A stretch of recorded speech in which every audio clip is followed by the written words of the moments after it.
Welcome to HJT Design Radio Straight Talk, a show dedicated to exploring all aspects of creating a great dental office, where the only dumb question is the question that's not asked. Here's Jim and Han.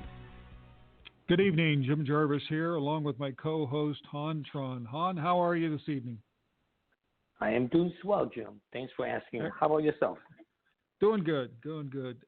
Episode number 48. We are screaming towards episode 50. Amazing. Never really thought we'd get that far, did we? Well, we can see how far we go, and I'm glad.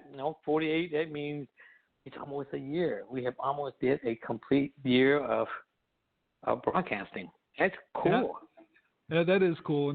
And reality is we really haven't even touched the complete surface of the possibility of topics and things. And tonight's topic is an interesting one because it's kind of like I want to call it a combination of a lot of little things that we've talked about over the numerous other podcasts.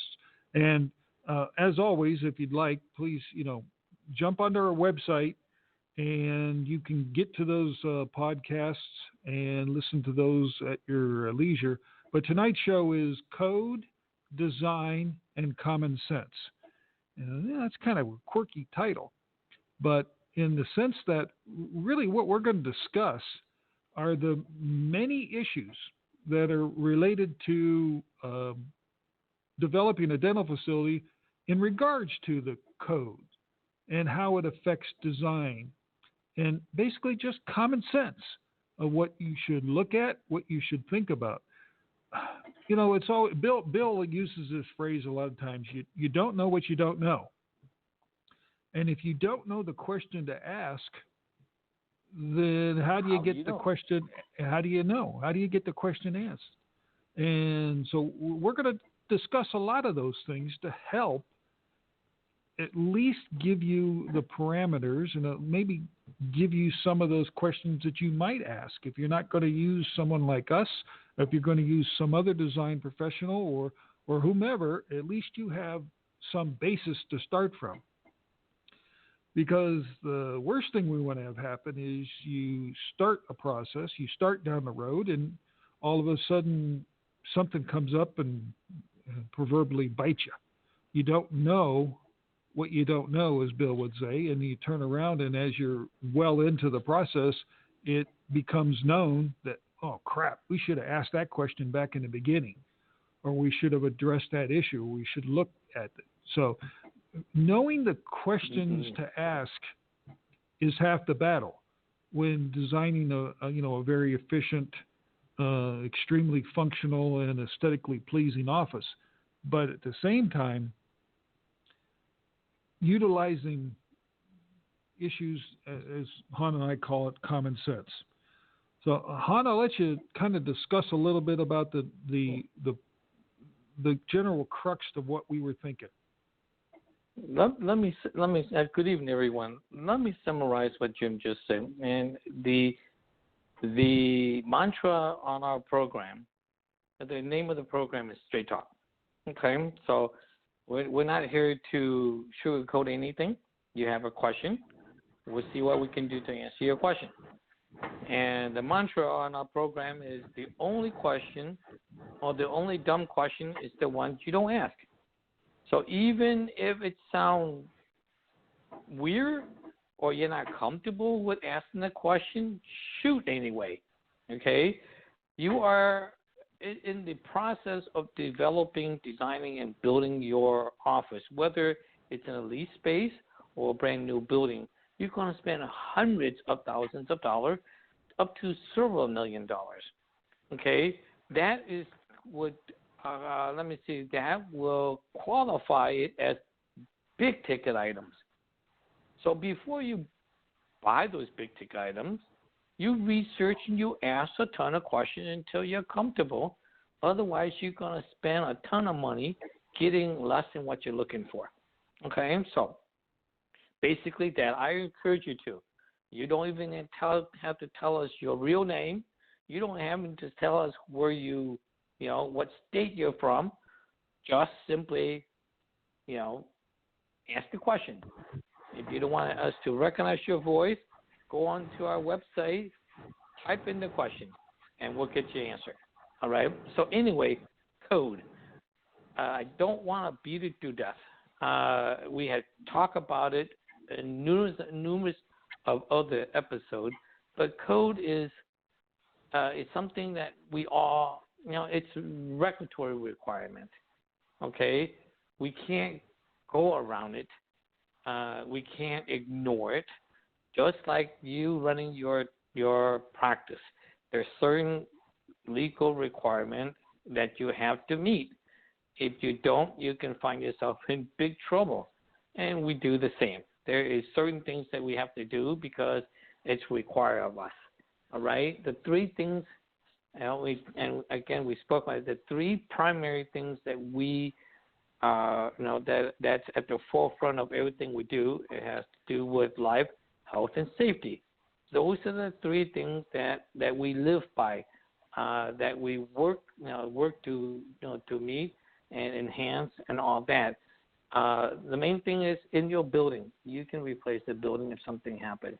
If it floods, if it gets taken away by hurricane or tornado or burnt down, those are assets. Those are physical things you can replace, but you can't replace life.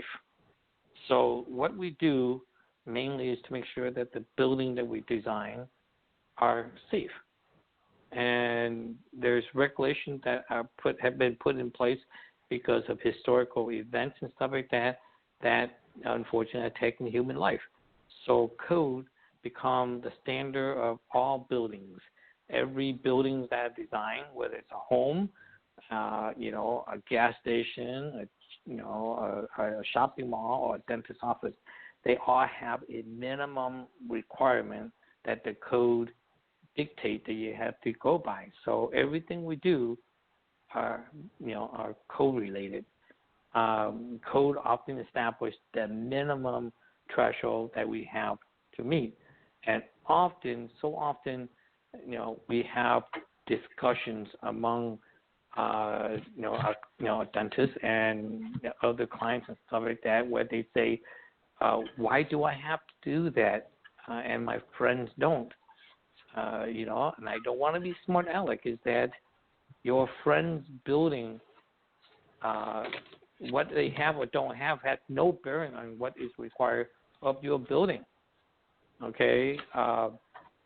So we can only design around what is currently in force in your specific municipality, based on the parameter that you have, that we have to work around. Okay, so what other have done, with their building, to their building, before, after construction, has absolute no bearing on your project. Okay? Let me repeat that. What other people in their building done for their building, to their building, has absolutely no bearing on yours. We have to design it around the code. Okay? Example. Have this discussion recently. In fact, just in the last 24 hours. An office was built, and they had, naturally in your operatory, you either have one door or two doors. It either can be opening or swing doors, pocket door, barn door, whatever door you want to do. It depends on your specialty. Noise isolation could be something that's really important if you're a pediatric dentist, and you have a young patient in your chair that love to scream or want to scream. So you might want to isolate the noise. So anyway, it's talking about doors, because in some municipality, the code officials are pretty nonchalant about having the typical ADA requirement for the clearance on the latch side of the door, and some are pretty stickler about it. In this case, it was in the state of Texas, and they were pretty stickler about it. And in this situation, they say that you have to have 18 inches of clear distance on the strike side of the door. In this particular office, apparently, between the two doors, there's only 36 inches of wall. And a TV was put on there, and that TV violate or infringe into that clear space, that clear 18 inches space. So, what do you do in that case? Secondly, because it was a toe entry operatory, so therefore toward the door on both sides, it's a path of travel. So the TV itself sticks out more than the allowable 4 inches from the face of the wall. So there's 2 citations. Okay, those are code things because it's besides the building code, you also have ADA standard and guidelines that you have to meet. So the ADA is federal, the building code is state. Federal, you deal with the Department of Justice. All right, you fix it, or they'll fix it for you, and they might even shut you down. So, code. When you do a design, please don't. If somebody tells you that they can design it for you, and then you take it to your architect, and the architect will fix it. My sentiment is, then why the hell did you let them work on your drawing without fixing it to start out with? You don't kick the can down the road, because that kick in the can down the road could cost you dearly, because it's after the fact. You could sign the lease because of a design that you love and it didn't work, or you wish that you buy a building based on a design that didn't work. Okay, trust me, it did happen. We fixed it, right? So code, stick to it. Make sure that whoever work on your project include that element of the design to make sure everything's compliant, not just simply did the design, pass it on to the next guy. All right, Jim? So Han, you were saying design during the code during the actual design process, like we advocate, that we look at and evaluate and deal with the code issues during even the preliminary design process, that very first blush at what the floor plan or the actual layout of that particular building would look like. I want to give a little example, and this might be a little technical, but I think it's important to at least let our listeners realize what this is involved. We go through this. We've been trained to work with this as architects. Years of education and practical experience. But a typical code book, and I've got one here in front of me. We don't have any video for tonight's show, of course, but it's well over 800 pages, and it's just a simple Ohio building code. And this is just one of several codes that actually impact a particular building. And some of the things that we would first identify and start off this process with would be the use group. Now, what the heck is a use group? Well, a use group is what the building's actually used for. And typically, dental offices fall under the B category for business, because it specifically says in there that professional services like architects, attorneys, dentists, engineers, and so on fall under the B group. Now, you take the B group, or in this case, the business group, and then you go further into the code, and there's all kinds of other requirements, like your allowable building area and allowable building height. So according to the Ohio Building Code, a B group, depending on the type of construction, and then this is getting complicated, I understand that, but this is what we deal with. And you have, your design professional has to understand this stuff. So utilizing the least restrictive type of construction, it tells us that you're allowed to have a 2-story building under a Type 5 and 9,000 square feet. And that's if the building is not sprinkled. If the building has a sprinkler system, you can basically double that. You can go to a 3-story building and 18,000 square feet. Now, 9,000 square feet and 18,000 square feet, that's a pretty big dental office. But there are dental offices that reach that point. So your design team has to understand what you're going for and what you're looking at.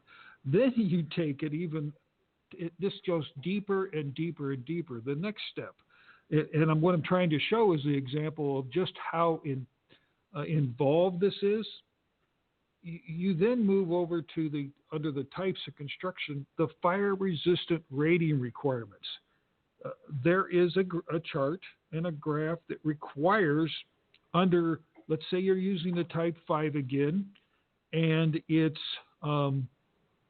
unsprinkled. Structural frame has to have a 1-hour rating. Bearing walls have to have 1-hour ratings. Floors have to have 1-hour ratings. Roof has to have a 1-hour rating with a few exceptions. Now, what the heck does 1-hour rating mean? Well, there's a whole set of criteria where testing's been done, and the assembly basically lasts for 1 hour under a fire load, so that there's a fire in the building, it doesn't transition to the next building, or it doesn't transition to the next room, or it doesn't transition to the next floor for an hour. And there's a whole bunch of criteria as to what that involves. And that's just one little aspect, and it goes deeper and deeper and deeper. We won't get into it tonight, but I wanted to give that example of just what that means. So, like, if you have a fire-rated 1-hour exterior wall, it's going to restrict your openings. It's going to restrict your windows. It's going to restrict your doors. Some of those doors will have to be fire-rated. Some of the doors would have to be sized accordingly with special glass. Sometimes windows will have to be treated specially. I mean, it's just a very involved technical aspect. So the intricacy is deep, and it needs to be correctly done from the beginning, as opposed to, well, let's just, like Han was saying, come up with the bubble diagram / overall look of the place, and then give it off to your contractor,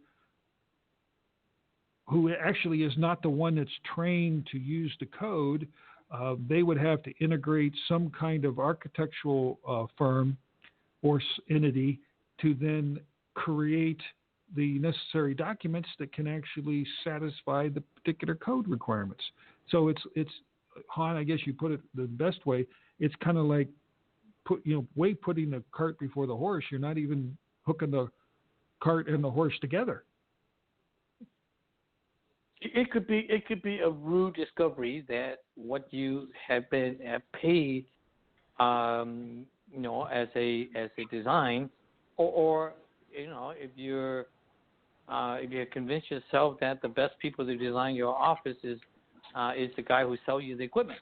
Okay, but once you discover that it didn't work, you're in a pickle.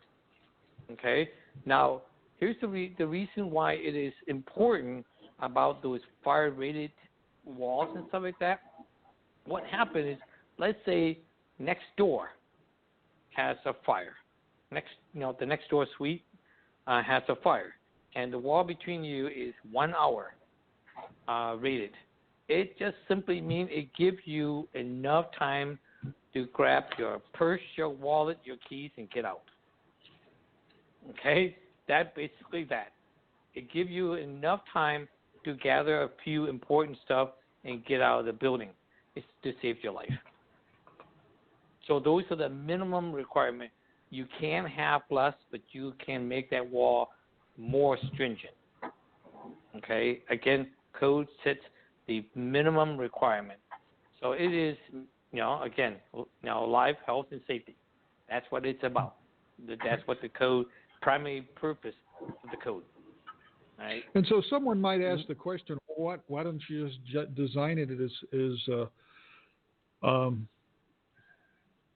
as not restrictive, but as the highest possible restrictive rating and those kind of things? Well, because the cost, the cost as you become more restrictive and have to have higher rating exposure between floors or walls or tenant separations, it adds cost, and these costs are not small costs. They're pretty substantial costs. So we have to balance the code requirement against the cost requirement and create it in such a way that it's actually the most efficient and use of your money. Because this doesn't matter if you're doing a new design on a vacant piece of property, if you're doing a retail space where you're going in and just dealing with your particular suite, if you're talking about an existing building that you're renovating, the code's the code. All of those issues relate to that particular code. And a little quirk most people don't understand, and I think we may have touched on it before, Han, is if you have an existing building, and that building was built, let's say it was built in 1974. I don't know why I picked that year, but let's just say it was 1974. The code was totally different back in 1974. So you can't walk into that building, change the name on the front door, and start using it, because it's not up to code. It's not up to the current code. And the minute you go in and change anything, you have to bring it up to code. Han, you want to talk about that a little bit? Because we've dealt with it a lot. Yeah, we do. If you buy a building, even if it's a dentist's office, and prior, and you go, I'm a dentist, that was a dentist's office, and I can go in and do my business. There's a yes and there's no. If you're going to go in and simply turn on the light and throw a new shingle up, you probably could be running the same business with grandfather. However, if you start changing things, you go like, that was 1975. This is 2019, 2020. I want it to be more modern. Things is not working out. I need to renovate it and make a few changes. That's when things get a little bit, hairy, because you may, you may be required to upgrade your electrical system, your mechanical system, your plumbing system, and by the way, 1975, the American with Disability Act have not been created yet. Okay, so you have to bring everything up to the accessibility code as well. So it gets a little, this is where you sit down with your design professionals and strategize what would make sense and what are you required to do. Okay, back up a little bit of that. When we get onto a project, we typically do at least a preliminary code analysis on the project. What would be required? And when Jim said that his, the code book, the Ohio Building Code book, is like 800 pages, that is only the building code. There is mechanical, electrical, structural, plumbing. Those have their own sets of codes too. Okay, so you're talking about almost a library of codes. But sit down, figure out what it is, make and lay out your plan, and then strategize how to execute it. Whether you do it once or do it break down two pieces. If you, in my opinion, okay, just strictly my opinion, if you're going to have you're going to have headache, all right, take one big lump sum and do it instead of drag it out for weeks or months. Renovation is a pain. It's disruptive. It's costly. You might as well swallow the pill and say, let's do it one time. Jim? Yeah. Well, and code does a lot of things in the sense that it mandates minimum requirements for corridor widths. It mandates minimum requirements for doors and exits.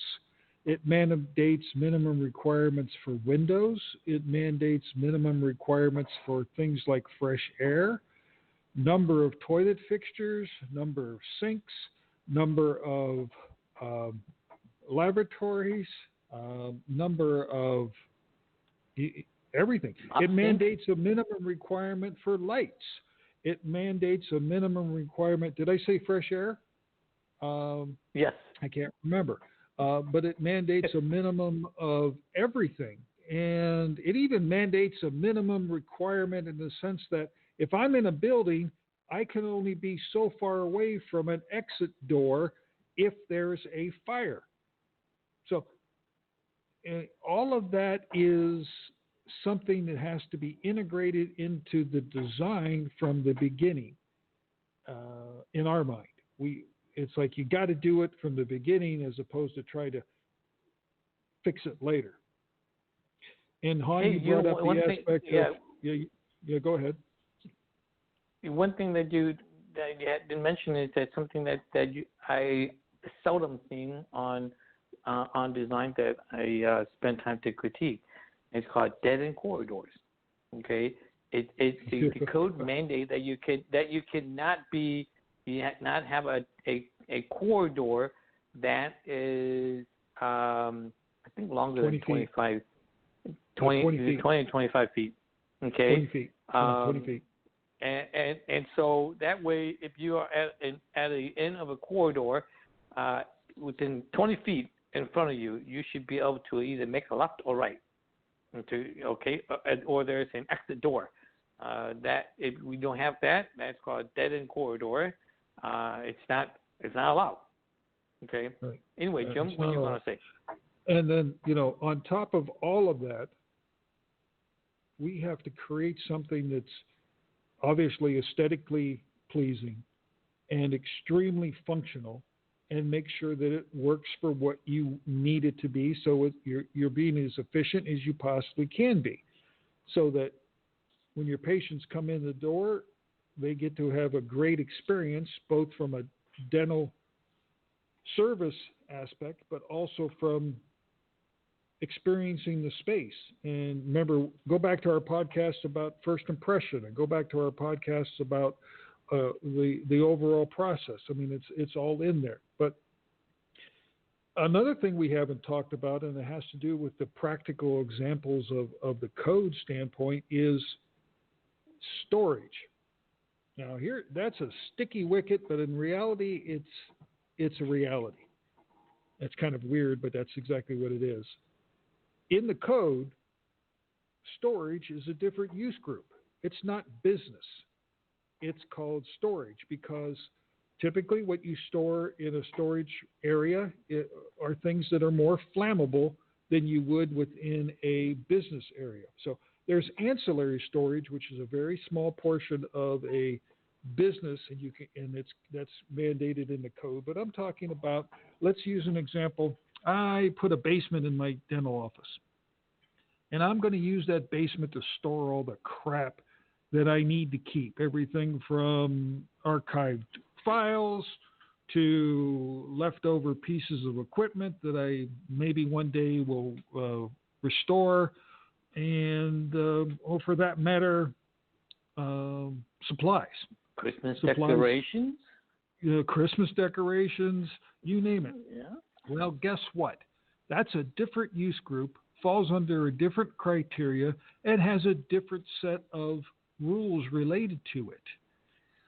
So, and then you have to integrate that into your building in such a way that you have to separate that use group from your original building. So what that means is 9 times out of 10 is your floor in a basement scenario is going to be fire rated.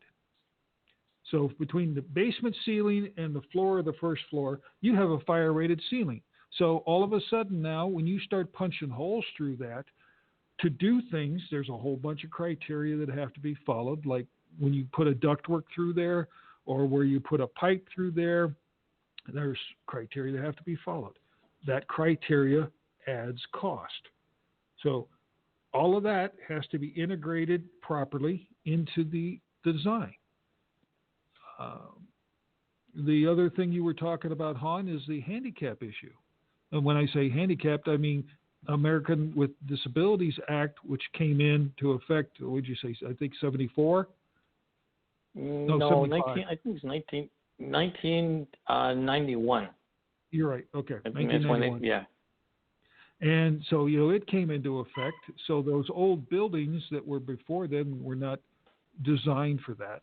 So that has to be designed into the new design and has to be designed into anything that we would renovate, for example.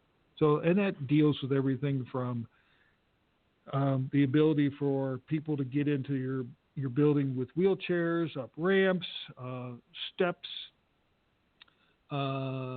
corridor widths, accessibilities, access to doors, dimensions from doors to walls. I mean, the list is endless, and that's all there. So, again, back to those things to ask the question about that you never even thought about. Well, those are some of the things that you would ask the question about. Is this existing building that I'm looking at even work from a handicapped ADA standpoint? And that's where we come in. We can help you determine whether if it's even practical. On? There's such thing as called over design, okay, or under design. What I encourage you to do, and encourage your design team to do also, is that actually reach out to the building official and confirm what would be how they interpret the code requirement, so that way the design can be done appropriately.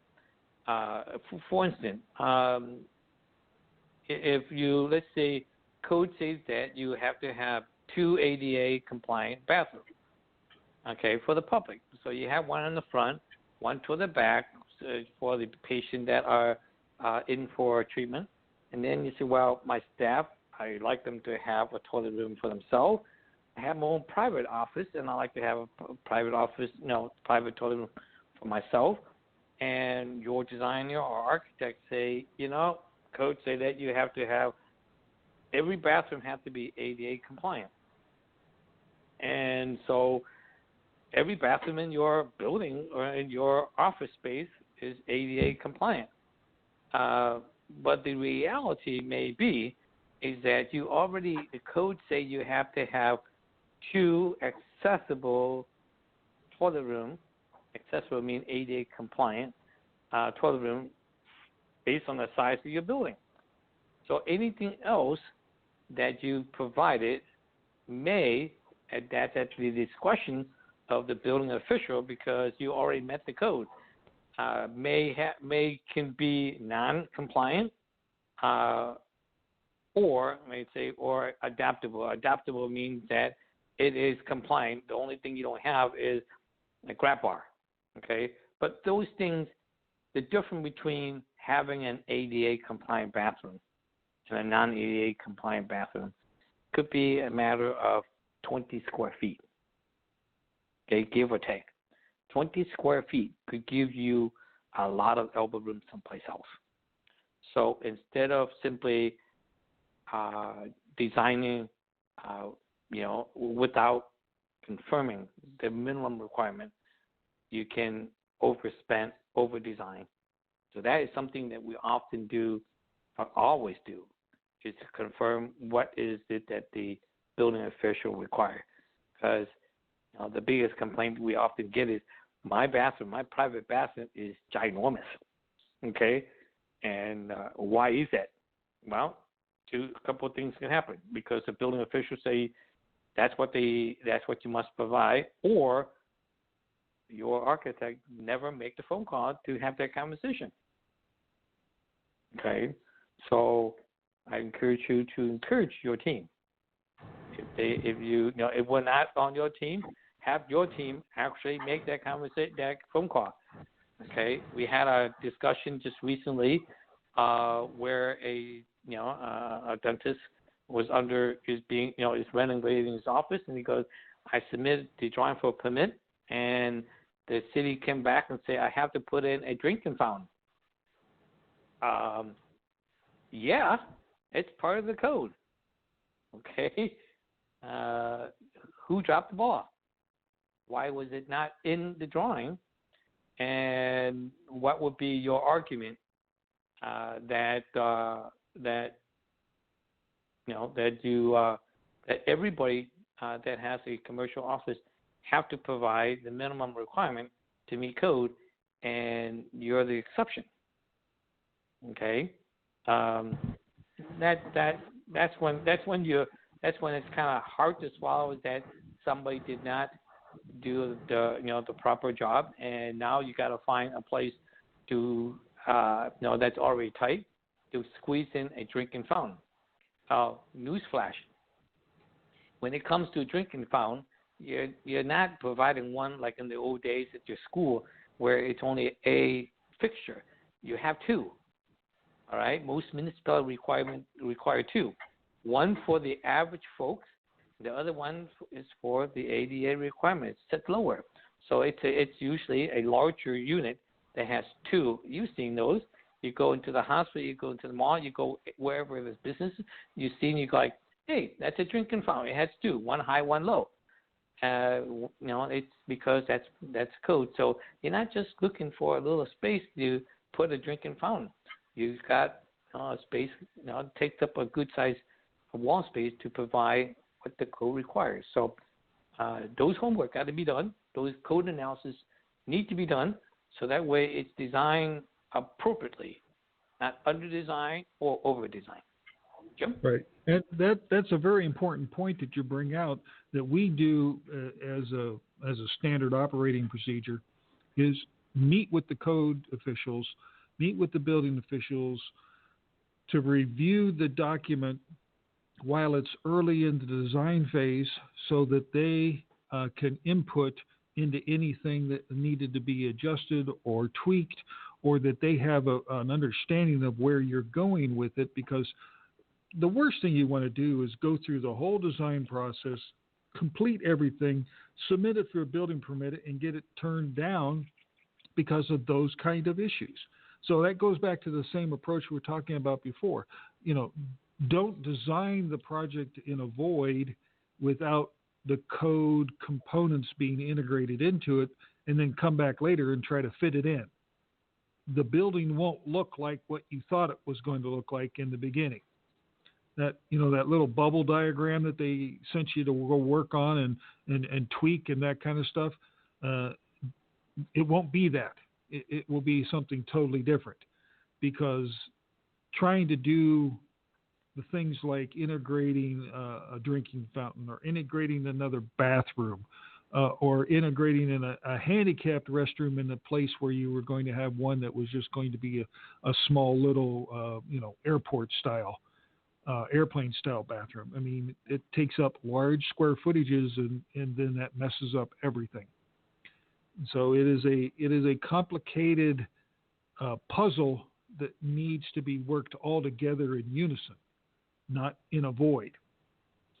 Now, one of the things I guess it's important for us to talk about, Han, because this is straight talk. Don't be under the delusion that you can say things like, well, okay, I'm going to call this room something else and then use it for what I really want it to be down the road, because that thing that I wanted to be down the road is more restrictive, but I didn't want to spend the money to do that. For example, I didn't want to spend the money to fire rate the walls or to sprinkle put a fire suppression system or a sprinkler system in my storage basement or my storage room. But I'm going to use it as storage later after they give me my certificate of occupancy.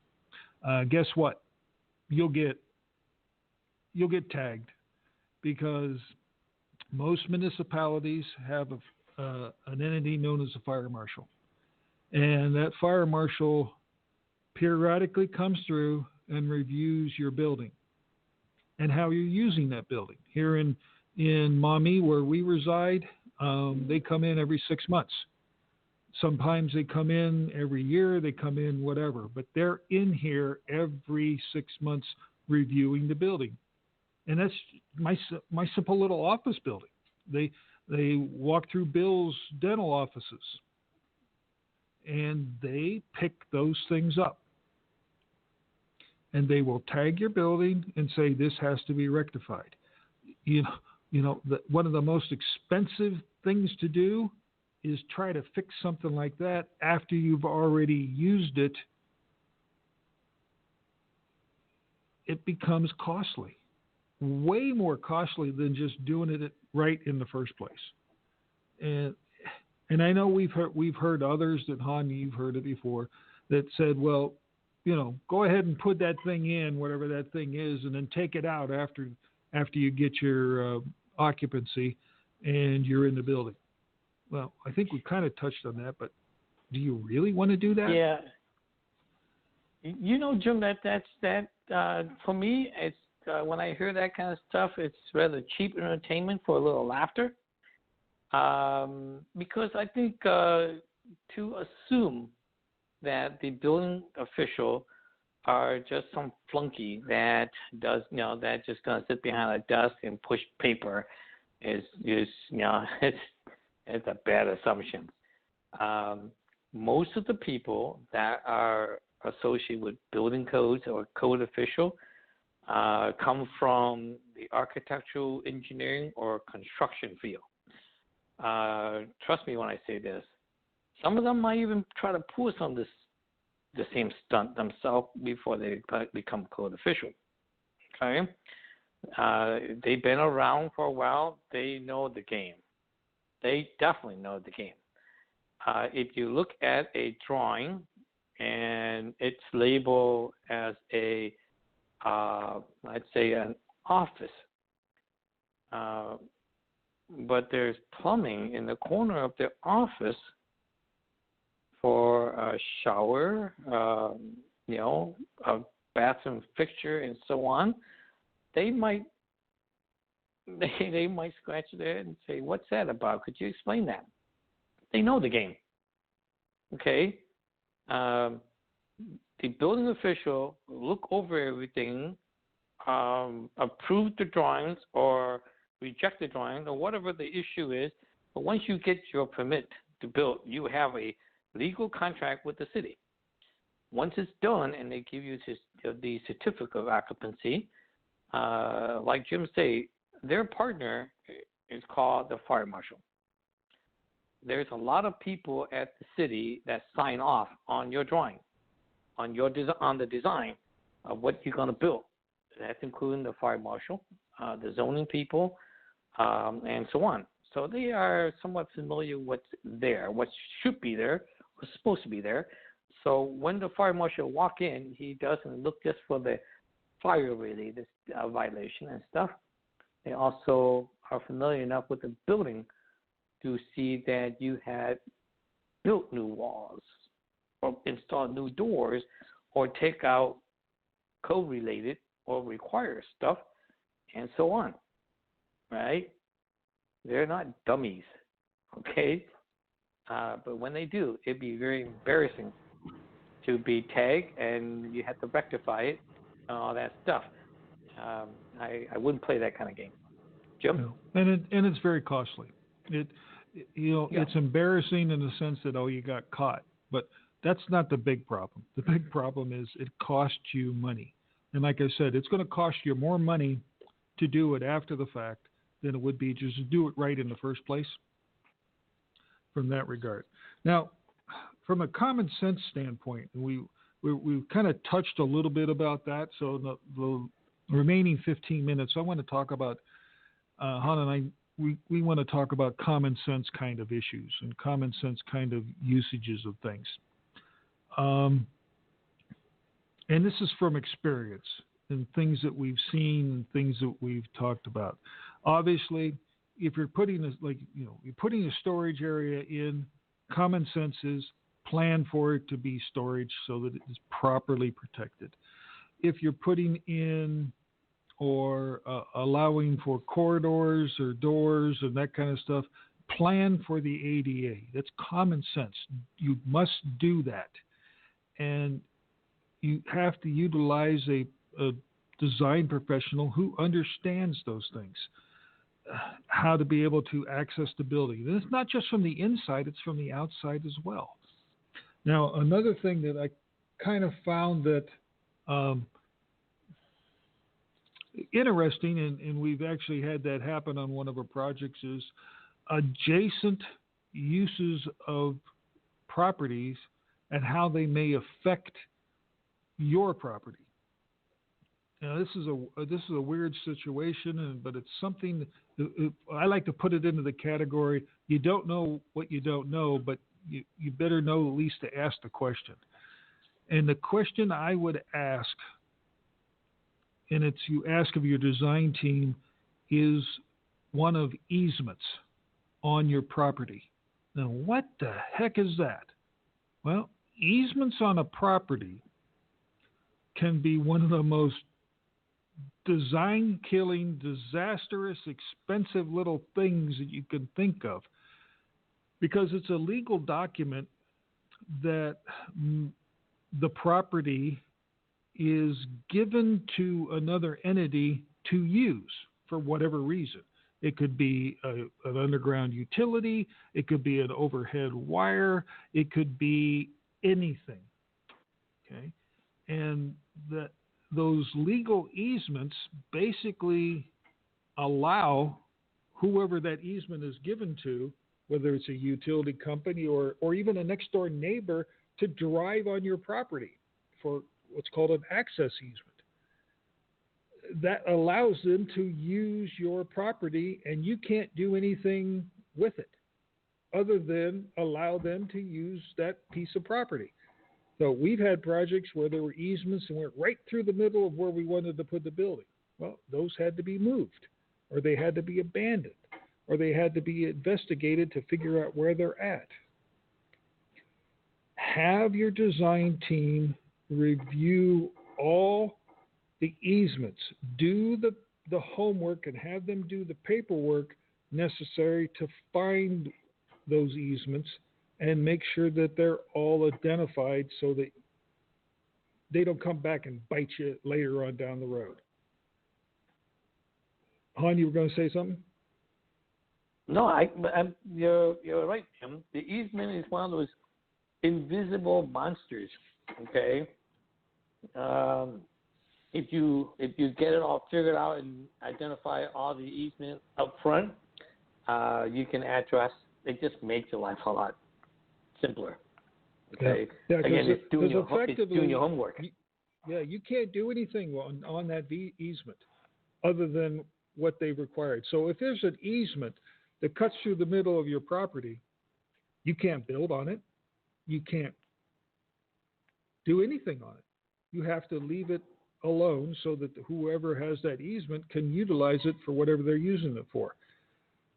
So again, have your design team, specifically this would be the civil engineer and the survey crew, along with the title company and potentially the survey crew and the title company, along with a easement attorney, to identify all those things if there are easements on your property.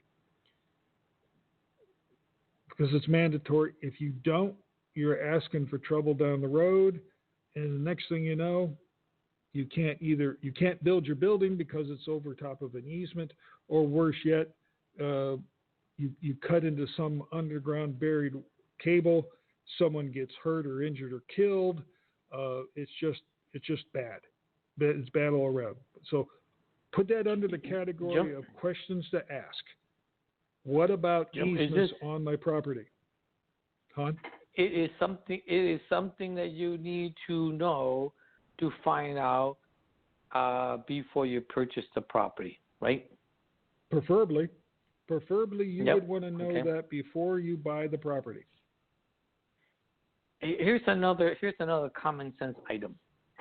And Hon, I want to add one thing to that, Hon. When I say buy the property, this could be buy the existing building just as much as vacant land. It could be either. You could have an existing building that has easements on it that restrict what you can do, or even restrict your ability to add on, or restrict your ability to make a renovation because of that particular easement. So go ahead. All right. It falls under common sense, okay, in designing. There's an exercise that we do. It's called master planning. In master planning, it plans your future growth. Okay, so let's say you buy a piece of land, you're going to build your building, and you're going to be there. You know, this is your forever practice, and you plan to expand your services and things like that. Part of the exercise should be also that in the design you identify where the future expansion need to be, how things going to be punching, how you're going to connect, how the traffic and all that is going to migrate to your building. Okay, those are things that you need to identify. Draw it out. Actually have it drawn out. Don't just simply say, I'm going to add 2,000 square feet to the right side of my building in the future, or 3,000 square feet on the left side of the building. Draw it out. Because when you interconnect and merge the additions to the existing building, you need to know where to avoid putting utilities, where to avoid putting supports. It's planning to plan for your future growth. Common sense. Don't let it be chance. So where you say, I'm going to add on, and we're just going to blow out the wall. Okay, it would be very expensive if you don't plan it out. Jump. Yeah. Han and I have talked about this at length, and especially with Bill and all the things that we talk about on the last 48 radio shows are practical information, extremely important stuff, but things that we've experienced, things that we've seen, things that we have done, and this wealth of knowledge that we're throwing out here on the airwaves. One could say, why are you guys doing this? Because aren't you kind of giving away all the info that you have that people typically would pay for to have you integrate into the design?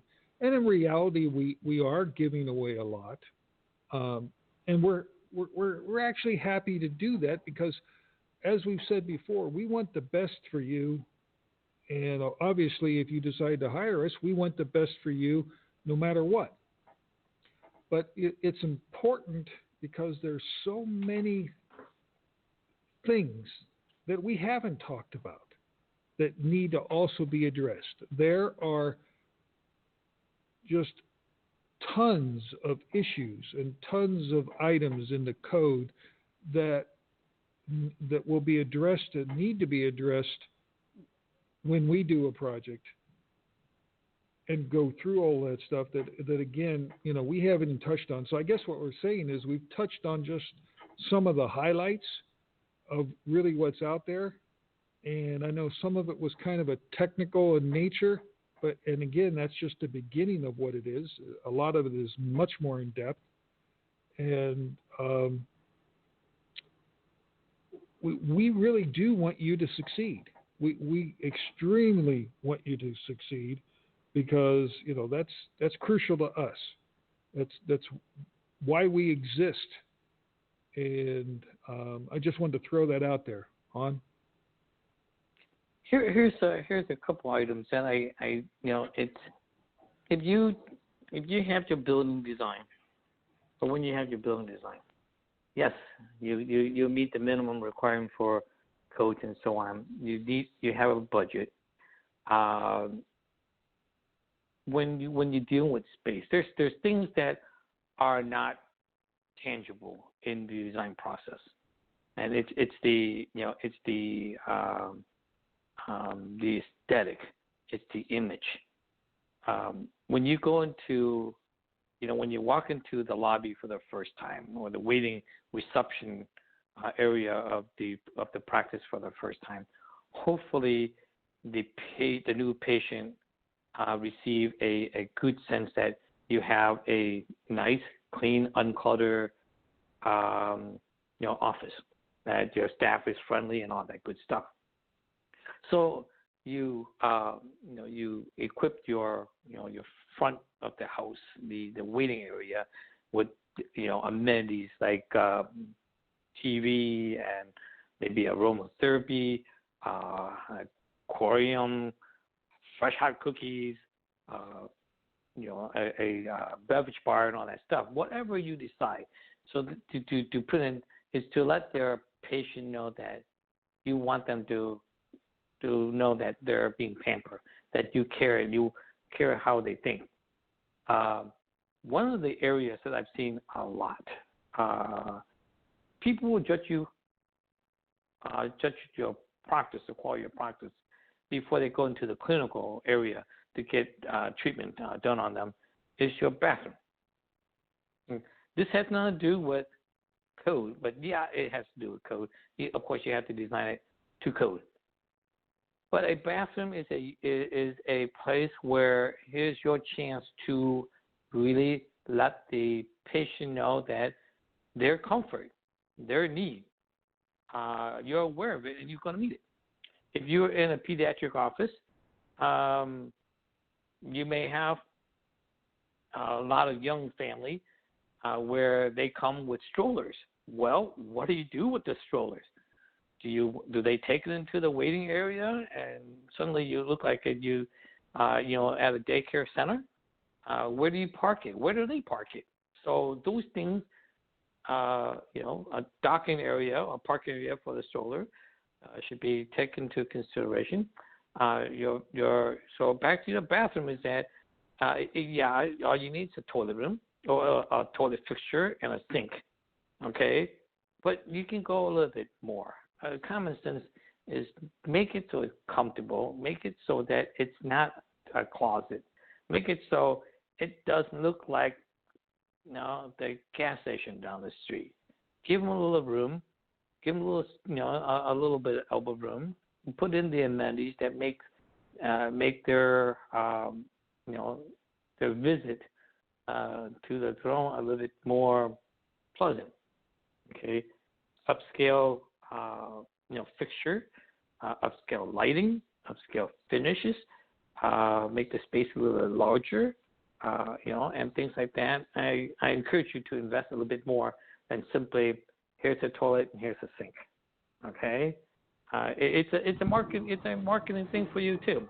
It will pay you dividends. And besides that, I sign on a schedule to make sure it is kept tidy. Okay, because it's important. Jim? Yeah, I got to share this little dinky story with you. In traveling down south to see go down to see my dad just before the Florida line in Georgia, there's a line of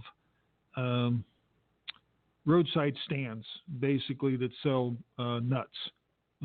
pecans and peaches and that kind of stuff. It's all big down there, of course, and they don't advertise the nuts or the pecans or the peaches. Their sign says large, clean restrooms. That's right. And you've probably seen it, hon, because you've driven 75. I have. And you know what? That place is packed. It is always packed. And there's 2 or 3 other similar kind of facilities like that are just maybe another exit, and they don't have the kind of traffic. And I laugh every time I see that sign: large, clean restrooms. Now, of course, you don't want to do that on the side of your dental office, but the moral of the story is the impression is there that you went to the trouble of making even the restroom as part of the first impression something that is nice. And I guess that's the point, hon, you were getting at. Yes, actually, it matters. Okay, restroom matters. All right, that's it. Yeah. Well, hopefully tonight's show we threw out a lot of stuff that now you have at least in your arsenal to be able to ask questions of your design team. If you decide not to use us, if you use us, you're going to hear a lot more. And a lot more questions about a lot of other things, but we'd be glad to help you out in that regard.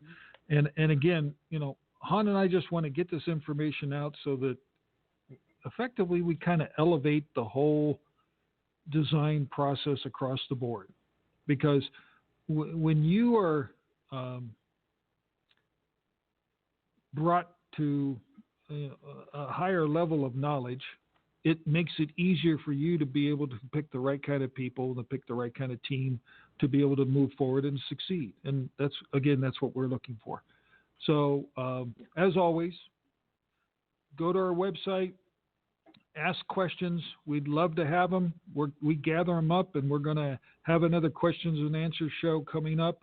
I think we got to do something special for our number 50, Han. I'm not quite sure what it is. Let's think about it. But I think we ought to do a really special show for number 50. And so we got one more show before that, before we jump into that. So we'll think about what we're going to do and hopefully get that out to everybody beforehand. But again, thanks for being part of it tonight. And, we're here to answer any question you want to throw at us. Han, I'll give you the last words. Well, I think in a nutshell, what you don't know so that you can't get what you really need to know. Information. We share this openly, and we give it to you straight. The more you know, the more informed you will be, so you make the better decision for your practice and your future. With that, I certainly appreciate you spending your hours with us. Until next time, have a great evening.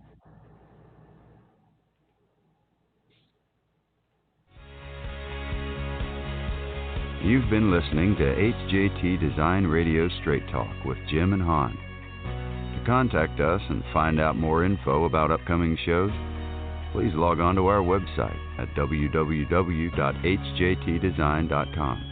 Until next time.